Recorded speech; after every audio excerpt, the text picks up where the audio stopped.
દેશમાં નૈઋત્યનું ચોમાસું ધીમે ધીમે આગળ વધી રહ્યું છે। વરસાદી સિસ્ટમ કર્ણાટક ક્રોસ કરી મહારાષ્ટ્ર સુધી પહોંચી ગઈ છે અને બીજી બાજુ રાજ્યમાં પણ પ્રી મોન્સૂન એક્ટિવિટીનો વરસાદ શરૂ થઈ ગયો છે। આ બધા વચ્ચે પાડોશી રાજ્યોમાં પડેલા વરસાદના કારણે કેટલીક નદીઓ આપણા રાજ્યમાં તોફાની બની છે। હવામાન શાસ્ત્રી અંબાલાલ કાકા કહી રહ્યા છે કે રાજ્યમાં ચોમાસાની એન્ટ્રી ધમાકેદાર રહેવાની છે। ગાજવીજ, આંધી, વંટોળ સાથે મેઘરાજા ગુજરાતમાં રવિવારથી એન્ટ્રી મારવાના છે। ચોમાસા પહેલા પ્રી મોન્સૂન એક્ટિવિટીનો વરસાદ। રાજ્યમાં ચોમાસાની એન્ટ્રી રહેશે ધમાકેદાર।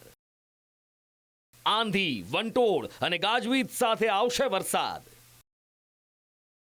રાજ્યની નદીઓ અત્યારથી બની ગાંડીતુર। રાજ્યમાં ચોમાસા પહેલા પ્રી મોન્સૂન એક્ટિવિટીના કારણે કેટલાક વિસ્તારોમાં વરસાદ શરૂ થયો છે। મધ્ય અને દક્ષિણ ગુજરાતમાં આજે વહેલી સવારથી વરસાદી માહોલ જામેલો જોવા મળ્યો। વહેલી સવારથી રાજ્યના 6 અલગ અલગ વિસ્તારોમાં વરસાદ વરસ્યો, જેમાં દક્ષિણ ગુજરાતમાં નવસારી, સુરત, સાપુતારામાં મેઘાવી માહોલ જામ્યો, તો મધ્ય ગુજરાતમાં પંચમહાલ, છોટાઉદેપુરમાં વરસાદી માહોલ જામ્યો। દક્ષિણ ગુજરાતમાં વહેલી સવારથી કેવો વરસાદ પડ્યો એ આ દ્રશ્યો પરથી જ અંદાજ લગાવી શકાય છે। આ દ્રશ્યો છે વાપીના, અમદાવાદ મુંબઈ નેશનલ હાઈવેના, જ્યાં પાણીના નિકાલની વ્યવસ્થા ન હોવાના કારણે ગણતરીના જ કલાકોમાં પાણી ભરાઈ ગયા અને વાહન ચાલકો હેરાન પરેશાન થઈ ગયા। છોટાઉદેપુરના બોડેલી અને કવાંટમાં સવારથી જ વરસાદની હેલી જામી અને વરસાદ શરૂ થતાની સાથે જ નદીઓ પણ ઉફાણે ચડી। આ છે છોટાઉદેપુરની સુક્તા નદી। દેવહાટમાંથી પસાર થતી સુક્તા નદીમાં નવા નીર આવ્યા, જેના કારણે નદીઓ તોફાને ચડી। નદીના ઉપરવાસ એટલે કે મધ્યપ્રદેશમાં ભારે વરસાદ થતા સુક્તા નદીમાં નવા નીરની આવક થઈ છે અને લોકો ખુશખુશાલ દેખાયા। સુક્તાની સાથે છોટાઉદેપુરની તાપણ નદીમાં પણ નવા નીરની ભરપૂર આવક થઈ। ઉમઠી ગામે તાપણ નદી ભયજનક રીતે વહેતી કેમેરામાં કેદ થઈ। પણ આ તો હજી મેઘાની નેટ પ્રેક્ટિસ છે, એટલે કે પ્રી મોન્સૂન એક્ટિવિટી છે। જો અત્યારથી જ મેઘો આવી ધમાલ મચાવી રહ્યો હોય તો વિચાર કરો ચોમાસામાં કેવા હાલ કરશે। હવામાન શાસ્ત્રી અંબાલાલ પટેલે ચોમાસા માટે ડરામણી આગાહી કરી છે। રવિવારથી ગુજરાતમાં થશે વરસાદની શરૂઆત। 9 થી 12 તારીખ વચ્ચે ગાજવીજ સાથે વરસાદ પડશે। દક્ષિણ ગુજરાત, સૌરાષ્ટ્રમાં આંધી વંટોળ સાથે વરસાદ વરસશે। કર્ણાટકના ભાગો, છત્તીસગઢના ભાગો અને લગભગ ગોવાના ભાગો, કોંકણના ભાગો, આ ભાગોમાંથી ચોમાસું ધીરે ધીરે આગળ વધશે। તારીખ 9થી ગુજરાતના દક્ષિણ ગુજરાતના ભાગો અને દક્ષિણ સૌરાષ્ટ્રના ભાગોમાં વરસાદ થવાની શક્યતા રહેશે। 9 થી 12માં ગુજરાતના ઘણા ભાગોમાં વરસાદ થવાની શક્યતા રહેશે। પરંતુ આ ચોમાસાનો પ્રથમ વરસાદ હોય, ગાજવીજ, આંધી, વંટોળ સાથેનો વરસાદ થશે। 9 થી 12માં ગુજરાતના ઘણા ભાગોમાં વરસાદ થવાની શક્યતા રહેશે અને 12 થી 15 જૂનમાં દક્ષિણ ગુજરાતના ભાગો, દક્ષિણ સૌરાષ્ટ્રના ભાગો, જૂનાગઢના ભાગો, અમરેલીના ભાગો ઉપરાંત સૌરાષ્ટ્રના ભાગો, કંઈક કચ્છી હાલારના ભાગો, ઉત્તર સૌરાષ્ટ્રના ભાગો અને મધ્ય ગુજરાતના ભાગો, ઉત્તર ગુજરાતના ભાગો, બનાસકાંઠાના ભાગો, આ ભાગોમાં ચોમાસાનો વરસાદ થશે। કોઈ ભાગમાં હળવો તો કોઈ ભાગમાં ભારે વરસાદ થવાની શક્યતા રહેશે। હવામાન વિભાગે પણ સ્પષ્ટ કર્યું છે કે ગુજરાતમાં પ્રી મોન્સૂન એક્ટિવિટીના કારણે કેટલાક વિસ્તારોમાં વરસાદ પડી શકે છે। હવામાન વિભાગે આવનાર 7 દિવસ વરસાદની આગાહી કરી છે। साउथ गुजरात रीजन के लिए डे 1 से डे 4 यानी आने वाले 4 दिनों के लिए फ्यू प्लेसेस पे लाइट से मॉडरेट रेनफॉल होने का पूर्वानुमान दिया गया है। और जो डिस्ट्रिक्ट है जहां पे आने वाले 4 दिनों के लिए साउथ गुजरात रीजन के डिस्ट्रिक्ट में फ्यू प्लेसेस पे लाइट से मॉडरेट रेन होने का पूर्वानुमान दिया गया है। ये डिस्ट्रिक्ट जहां पे रेन आने वाले 5 दिनों के लिए आइसोलेटेड प्लेसेस पे लाइट रेन होने का पूर्वानुमान दिया गया है। और साथ में थंडर स्टॉर्म की भी वार्निंग है गुजरात, साउथ गुजरात रीजन और सौराष्ट्र रीजन के लिए। और डे 6 और डे 7 की बात करेंगे तो डे 6 और डे 7 में जो डिस्ट्रिक्ट है जहां पे गुजरात और सौराष्ट्र रीजन के ज़िले हैं जहां पे लाइट रेन होने का पूर्वानुमान है। ગુજરાતમાં પ્રી મોન્સૂન એક્ટિવિટીના વાદળો ઘેરાઈ રહ્યા છે। ચોમાસાના વાદળો ક્યાં છે અને ક્યાં સુધી ગુજરાત પર આવી ચડશે, હવે એના પર નજર કરીએ। શનિવારે રાત્રે એટલે કે 8 તારીખે રાત્રે 8 વાગ્યા સુધી નૈઋત્યનું ચોમાસું કેટલે પહોંચ્યું છે અને હવે ગુજરાત પહોંચવાને કેટલી વાર છે વિંડીના માધ્યમથી મારે તમને આમાં બતાવવું છે. મહારાષ્ટ્ર છે, અહીંયા ગોવા આવે છે, અહીં કર્ણાટક અને નીચે કેરળ આવે છે અને અહીંયા હવે તમે જુઓ કે વરસાદ છે. આ ચોમાસું જ છે અને જે મુંબઈ સુધી પહોંચવાની તૈયારીમાં છે. મોટાભાગના મહારાષ્ટ્રના પ્રદેશને ઘેરી લીધું છે. કર્ણાટક છે, આ બાજુ તામિલનાડુ છે. અહીંયા આગળ દક્ષિણના રાજ્યોની અંદર ચોમાસું છવાઈ ચૂક્યું છે અને હવે મુંબઈ તરફ આગળ વધી રહ્યું છે. એકવાર સેટેલાઇટ વ્યૂથી આપણે જોઈએ કે વાદળો કેવા ઘેરા દેખાઈ રહ્યા છે. કાળા ડિબાંગ વાદળો છે. અહીંયા કોલ્હાપુર છે કે સોલાપુર છે, એની આજુબાજુ દેખાઈ રહ્યું છે કર્ણાટકનું હુબલી. અને ચોમાસાની ગતિ સતત ચાલુ છે. આ બાજુથી વરસાદ આવવાની શરૂઆત છે અને ઉપરની બાજુ આ વરસાદ હવે ચોમાસું છે ઉપરની બાજુ વધતું જશે અને થોડા જ સમયની અંદર એ મુંબઈ પણ પહોંચી જશે. જ્યારે મુંબઈ પહોંચશે ત્યારે મુંબઈ પહોંચ્યા પછી હવે અમદાવાદ, અત્યારે દક્ષિણ ગુજરાતની અંદર પણ વરસાદ વરસી રહ્યો છે અને આ વરસાદ છે એ પ્રી મોન્સૂન એક્ટિવિટીનો વરસાદ છે. એકચ્યુઅલ ચોમાસું છે એ હવે મુંબઈને અડું થઈ રહ્યું છે. હજી મુંબઈ સુધી એકચ્યુઅલમાં પહોંચ્યું નથી, અડું થઈ રહ્યું છે. મુંબઈમાં થોડા સમયની અંદર પહોંચશે પણ ઉપર છે નાસિક છે કે સુરત છે, આ બાજુ વેરાવળની આજુબાજુમાં જે આપણને આ વાદળો દેખાય છે એ વાદળો પ્રી મોન્સૂનના છે અને લગભગ મુંબઈની અંદર 1-2 દિવસની અંદર હવે ચોમાસું પહોંચવું જોઈએ અને 1-2 દિવસની અંદર જ્યારે ચોમાસું મુંબઈની અંદર પહોંચે એટલે સમજી લો કે અઠવાડિયું 10 દિવસની અંદર એ અમદાવાદ સુધી, ગુજરાત સુધી એ ચોમાસું પહોંચી જાય. મુંબઈ પહોંચે એની સાથે જ દક્ષિણ ગુજરાતની અંદર પણ વરસાદ શરૂ થઈ જતો હોય છે. એટલે હવે સમજી લો કે ચોમાસું હાથવેતમાં છે. ગુજરાતથી ચોમાસું અત્યારે તો હવે હાથવેત દૂર છે. મુંબઈ સુધી પહોંચેલું ચોમાસું ધીરે ધીરે ગુજરાત તરફ આગળ વધી રહ્યું છે. ચોમાસું આધિકારિક રીતે મુંબઈ પહોંચે પછી 7 થી 10 દિવસની અંદર ગુજરાતમાં મેઘાના મંડાણ થતા હોય છે. આ વખતે ગુજરાતમાં ચોમાસાની ધમાકેદાર એન્ટ્રી થાય એવા અણસાર દેખાઈ રહ્યા છે અને આ ચોમાસાથી ગુજરાતીઓએ થોડા સાવધાન રહેવાની પણ જરૂર છે. બ્યુરો રિપોર્ટ, સંદેશ ન્યૂઝ. નવી સરકારનો શપથ ગ્રહણ સમારોહ યોજાવાનો છે. નરેન્દ્ર મોદી ત્રીજી વાર દેશના વડાપ્રધાન પદના શપથ લેવાના છે અને શપથ ગ્રહણ સમારોહમાં હાજરી આપવા વિદેશી મહેમાનો પણ આવી રહ્યા છે. દિલ્હીમાં વિશેષ વ્યવસ્થા એમના માટે કરવામાં આવી છે. ત્યારે રવિવારે વડાપ્રધાન સાથે કેટલા મંત્રીઓ શપથ લેવાના છે એની ચર્ચા અત્યારે સૌથી વધારે છે. શું મંત્રીપદને લઈને કોઈ ફોર્મ્યુલા નક્કી થઈ છે? શપથ ગ્રહણની તૈયારીઓ કેવી ચાલી રહી છે? હવે એ જુઓ. નરેન્દ્ર મોદી 9 જૂનના રોજ એટલે રવિવારની સાંજે 7:15 ત્રીજી વાર વડાપ્રધાન પદના શપથ લેશે. રાષ્ટ્રપતિ ભવનના પ્રાંગણમાં શપથ ગ્રહણ સમારોહ યોજાવાનો છે. આ શપથ ગ્રહણ સમારોહમાં વિદેશી મહેમાનો સાથે કુલ 8,000 મહેમાનો ઉપસ્થિત રહેશે. અત્યાર સુધીની મળતી માહિતી મુજબ આ સમારોહમાં કયા દેશના વડાઓની હાજરી રહેવાની છે તેની વાત કરીએ તો બાંગ્લાદેશ શેખ હસીના, નેપાળ પુષ્પ કમલ દહલ, માલદીવ મોહમ્મદ મુઇજ્જુ, ભૂતાન શેરિંગ તોબગે, શ્રીલંકા રાનિલ વિક્રમસિંઘ, મોરિશિયસ પૃથ્વીરાજસિંહ રૂપન. રવિવારના રોજ યોજાનાર શપથ ગ્રહણ સમારોહને લઈને તૈયારીઓને આખરી ઓપ આપવામાં આવી રહ્યો છે. इस वक्त संदेश न्यूज की टीम राष्ट्रपति भवन के ठीक सामने है. कल यही राष्ट्रपति भवन प्रधानमंत्री नरेंद्र मोदी के तीसरी बार प्रधानमंत्री बनने का गवाह बनेगा. कल शाम 7:15 बजे शपथ ग्रहण का कार्यक्रम है. इसी राष्ट्रपति भवन के प्रांगण में ये कार्यक्रम आयोजित किया जाएगा जिसमें पाकिस्तान और अफगानिस्तान को छोड़ करके जितने भी भारत के पड़ोसी देश हैं और साथ ही साथ मॉरिशस के राष्ट्राध्यक्ष को आमंत्रित किया गया है. और यहाँ पर जब शपथ ग्रहण का समारोह होगा तो किस तरह की तैयारियां हैं उसका अंदाजा आप इस बात से लगा सकते हैं कि दाहिने हिस्से में आप देखिए कि किस तरह की बैरिकेडिंग की गई है. सामने आपको पुरानी संसद दिखाई दे रही है, उसके ठीक बगल में जो है नई संसद दिखाई दे रही है. लेकिन इस राष्ट्रपति भवन, पुरानी संसद, नई संसद और इधर आप देख सकते हैं कि ये इंडिया गेट है कि इसके चारों तरफ बैरिकेडिंग लगा करके एक सुरक्षा घेरा बनाया गया है और किसी की आवाजाही यहाँ पर नहीं रहेगी. यानी जो भी डेलीगेट्स आते हैं उनकी आवाजाही को रोक दिया गया है. लेकिन इस पूरे इलाके की सुरक्षा व्यवस्था के लिए करीब 2,500 जो पुलिसकर्मी हैं वो तैनात किए जाएंगे और साथ ही साथ इस पूरे इलाके को नो फ्लाइंग जोन घोषित किया गया है. और जब ये शपथ ग्रहण का समारोह होगा तो ड्रोन के जरिए इस पूरे इलाके की यानी चप्पे चप्पे की કહેવાય રહ્યું છે કે વડાપ્રધાન મોદીની સાથે એનડીએના 14 સહયોગી દળોના 18 સાંસદ પણ મંત્રીપદના શપથ લેશે, જેમાં 7 કેબિનેટ મંત્રી અને 11 સ્વતંત્ર પ્રભાર અને રાજ્યમંત્રીના રૂપમાં શપથ લઈ શકે છે. જો કે આ માહિતીની સત્તાવાર કોઈ પુષ્ટિ નથી થઈ. જો આવું બને છે તો કોને કેટલા મંત્રીપદની સંભાવના છે તેની વાત કરીએ તો ટીડીપીને 1 કેબિનેટ અને 2 રાજ્યકક્ષાનું મંત્રીપદ મળી શકે, જેડીયુને એક કેબિનેટ અને એક રાજ્યકક્ષાનું મંત્રીનું પદ મળી શકે, એલજેપીને એક રાજ્યકક્ષાનું મંત્રીપદ મળી શકે, એનસીપીને એક રાજ્યકક્ષાનું મંત્રીપદ, જેડીએસને એક રાજ્યકક્ષાનું મંત્રીપદ. પરંતુ મંત્રીમંડળને લઈને કોઈ ચોક્કસ ફોર્મ્યુલા હજુ નક્કી નથી કરાઈ. एक तरफ जहां राष्ट्रपति भवन में प्रधानमंत्री नरेंद्र मोदी के शपथ ग्रहण समारोह की तैयारियां की जा रही हैं, वहीं दूसरी तरफ ये कयास लगाए जा रहे हैं कि कल 7:15 बजे जब प्रधानमंत्री नरेंद्र मोदी इस देश के प्रधानमंत्री के बतौर शपथ ग्रहण करेंगे तो उनके मंत्रिमंडल में कौन चेहरे होंगे और किन राज्यों से क्या प्रतिनिधित्व मिलेगा, इस पे तमाम सारे कयासों का दौर चल रहा है। और कहा जा रहा है कि भारतीय जनता पार्टी के अलावा अगर दो पार्टी सबसे ज़्यादा फायदे में रहेगी तो वो तेलुगु देशम पार्टी है और नीतीश कुमार की जनता दल यूनाइटेड।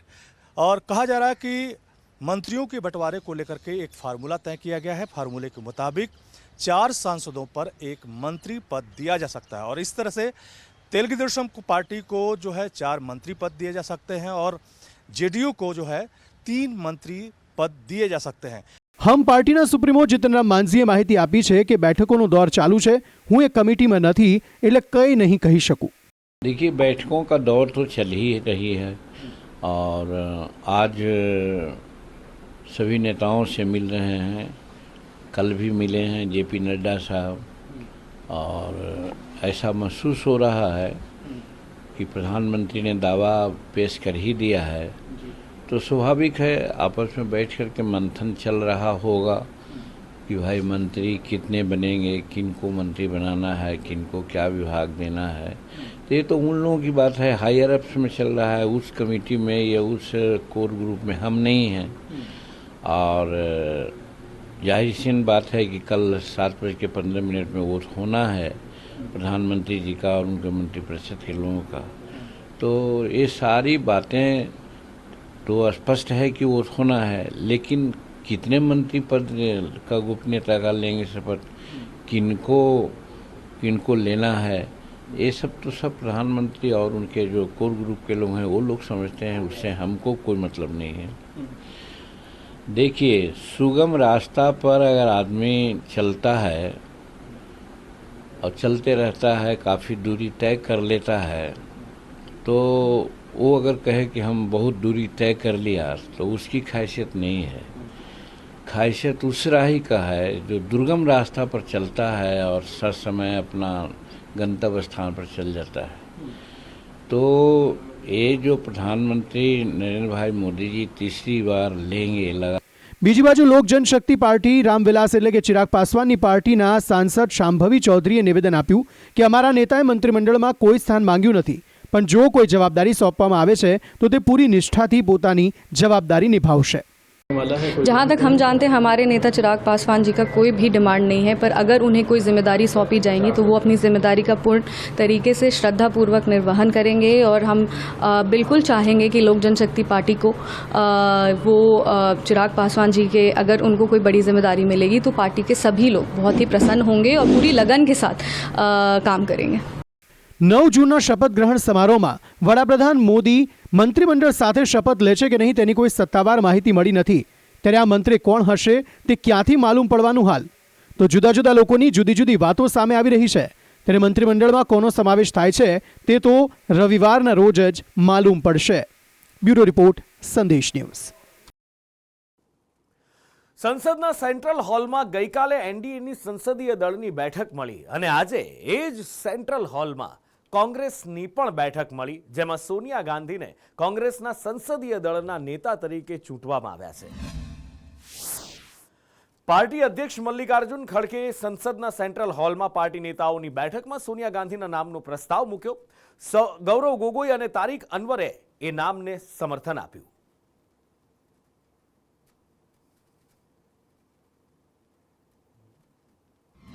बस यही सबसे एक ही मुद्दा था और बहुत खुश है हम सब।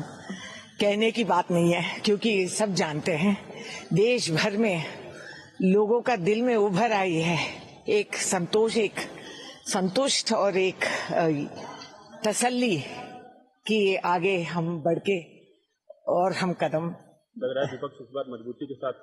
जी बेशक हम मजबूती के साथ आए क्योंकि ये जो बन गए ये बनावे गई है, बना नहीं, पब्लिक ने वोट नहीं दिया।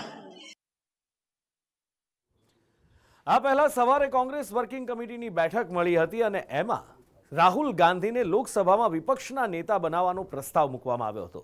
કોંગ્રેસ વર્કિંગ કમિટીની બેઠક દિલ્હીની અશોકા હોટલમાં લગભગ 3 કલાક સુધી ચાલી હતી. પાર્ટીના સાંસદોએ રાહુલ ગાંધીને લોકસભાના વિપક્ષના નેતા બનાવવાનો ઠરાવ પણ પસાર કરી દીધો હતો, પણ રાહુલ ગાંધીએ કહ્યું કે આના પર મને વિચારવાનો સમય જોઈએ છે.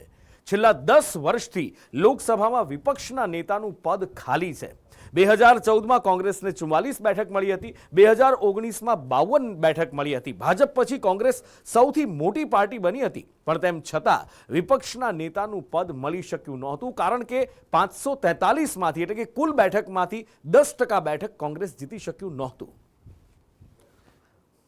डिमांड है, देखिए जब वो भारत जोड़ो यात्रा गए थे तो हर शहर में, हर इलाके में, हर राज्य में यही पुकार थी कि राहुल आप हमारा एमपी बन जाइए और आप हमारा आवाज वहां सुनाइए. तो मुक्त कंठ में सारे लोग ने पुकारे हैं.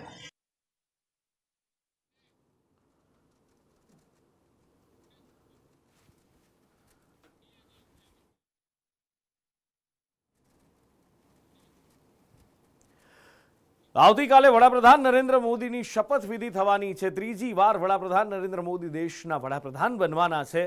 સવાલ એ છે કે શું માત્ર નરેન્દ્ર મોદી વડાપ્રધાન તરીકેના શપથ લેશે કે પછી મંત્રીઓ પણ એમની સાથે જોવા મળશે, જે રીતે 2014 અને 2019માં જોવા મળ્યા હતા, અને એની સાથે સાથે વિપક્ષના નેતાના પદની જવાબદારી કોંગ્રેસની અંદર કોણ સંભાળશે અથવા તો ઇન્ડિયા ગઠબંધનની અંદર કોણ સંભાળશે? શું માહિતી મળી રહી છે? સૂત્રો શું કહી રહ્યા છે? દિલ્હીની અંદર શું ગણગણાટ છે? દિલ્હીથી સીધા મારા સહયોગી મનીષ પુરોહિત મારી સાથે જોડાયા છે. મનીષ પાસેથી જાણીએ.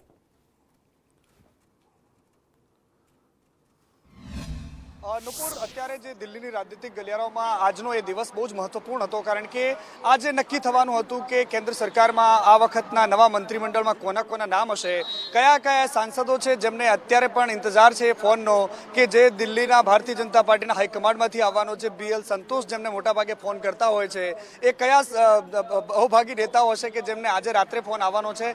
ઓલમોસ્ટ એની તૈયારીઓ થઈ ચૂકી છે. ભારતીય જનતા પાર્ટીમાં કોને કોને ફોન જવાના છે, બની શકે આજે મોડી રાત સુધીમાં એમને કહી દેવામાં આવી શકે. બીજી બાજુ ભારતીય જનતા પાર્ટી આ વખતે મોટાભાઈની ભૂમિકામાં છે, અને આ મોટાભાઈની ભૂમિકા ઘણા લાંબા સમય પછી આવી છે. નુપુર, 2004ની પહેલાની જે 99 થી 4ની સરકાર રહી, એનડીએની એ વખતે હતી, પરંતુ આ વખતે ફરી નાના ભાઈઓને સાથે લઈને ચાલવાનો સમય આવ્યો છે. એ ભાઈઓ પણ પોતપોતાની રીતે રમકડા માંગી રહ્યા છે, મંત્રાલયો માંગી રહ્યા છે, અને એ ખુશ કરવાની જવાબદારી આ વખતે ભાજપની રહેશે, કારણ કે ડિમાન્ડ બધાની અલગ અલગ છે. ડિમાન્ડ એ પણ છે કે આ વખતે મોટા મોટા ખાતાઓ ભારતીય જનતા પાર્ટીએ કોમ્પ્રોમાઇઝ કરીને પોતાના સહયોગીઓને આપવા પડશે. ડિમાન્ડ એ પણ છે કે જેમના એક કે બે સાંસદ છે એમને પણ એક મંત્રાલય.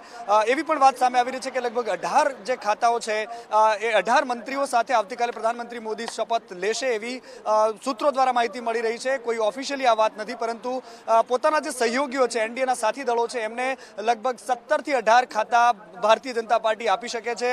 આ પહેલા હાઈએસ્ટ 23 જેટલા મંત્રાલયો એનડીએની અટલ બિહારી વાજપેયીની સરકારમાં આપવામાં આવ્યા હતા, પરંતુ લાસ્ટ બે જે ટર્મ રહી પ્રધાનમંત્રી મોદીની આગેવાનીમાં, એમાં માત્ર પહેલી ટર્મમાં 5 અને બીજી ટર્મમાં 2 મંત્રાલય પોતાના સાથી પક્ષોને આપ્યા હતા. પરંતુ આ વખતની સરકાર થોડી અલગ હશે, કારણ કે અહીંયા કોમ્પ્રોમાઇઝ થવાનું છે, નિર્ણયો લેવાની વાતો છે, કે જે રીતે સત્તા ચલાવવાની વાત છે, તો પ્રધાનમંત્રી મોદી મને નથી લાગતું કે એમાં કોઈ પણ જાતનો કોમ્પ્રોમાઇઝ કરે, કારણ કે આ કોમન મિનિમમ પ્રોગ્રામ જે બને છે એના પર સૌની નજર હોય છે, કારણ કે આ તમામ જે સાથી દળો અત્યારે સાથે આવ્યા છે એમાં એક કોમન મિનિમમ એજન્ડા નક્કી થયો છે. એ એજન્ડામાં શું હશે કે બંને જે તમામ નાની નાની પાર્ટીઓ છે એમની સાથે વૈચારિક મતભેદ છે, જેમનો કંઈક સૈદ્ધાંતિક મતભેદ છે, એ તમામ મતભેદોને લઈને પણ અત્યારે એના પર એક બ્લુપ્રિન્ટ તૈયાર થઈ ચૂકી હોય છે. અને જ્યારે મંત્રાલયોની વહેંચણી થતી હોય છે નુપુર, તો એમાં એ વાતનું ખૂબ ધ્યાન રાખવામાં આવતું હોય છે કે એના ફાઇનલ ઓથોરિટી જે છે પ્રધાનમંત્રી મોદીની પાસે હોય છે કોઈ પણ મંત્રાલયની, તો એ પણ એની નજર રહેશે કે કોણ શું માંગી રહ્યું છે અને કોને કયા ખાતા આપવામાં આવી રહ્યા છે.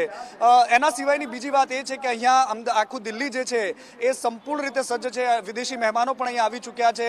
રાયસીના હોલ, જેને અત્યારે કર્તવ્યપથ નામ આપવામાં આવ્યું છે, એ આખું કર્તવ્યપથ શણગારી દેવામાં આવ્યો છે. અમે સવારથી તમને બતાવીશું સંદેશ ન્યૂઝના દર્શકોને કે દિલ્હી કેવી રીતે તૈયાર છે ફરી એકવાર પ્રધાનમંત્રી નરેન્દ્ર મોદીને દેશના પ્રધાનમંત્રી બનવા દેખવા માટે. અને આખો દેશ પણ જે વાતનો ઇંતજાર કરી રહ્યો છે નુપુર, કે આ વખતની સરકાર કેવી હશે, એ ચહેરાઓ કેવા હશે કે પ્રધાનમંત્રી મોદીના હાથ બનીને સાથે રહે છે. મનીષ, માહિતી બદલ આભાર.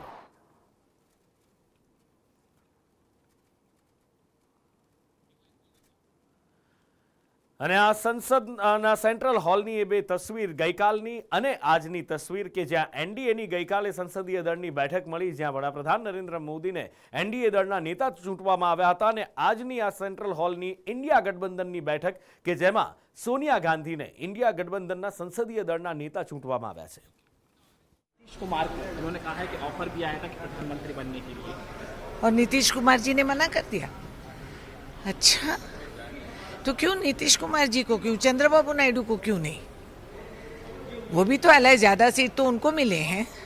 खैर ये सब हिसाब किताब मोदी जी जानते हैं, देखा जाएगा।